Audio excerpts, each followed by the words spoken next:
Hi everyone, so a very quick tutorial on the Montessori Pink Tower, how to make it yourself. So basically I'm gonna make it with cardboard. You can see this cardboard is a little bit bigger than an A4 sheet of paper. Sorry for the noise in the background. So I've already got my measurements done, which I'll be putting down, and you can check out the measurements. So basically you just need a good pair of scissors and you'll be way into creating your own pink tower. A nice pair of scissors to be able to cut.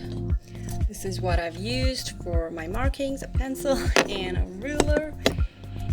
You'll need some glue, and of course at the end of it your spray paint to color it in. Just for you to get an idea what the cubes look like, this is the smallest cube.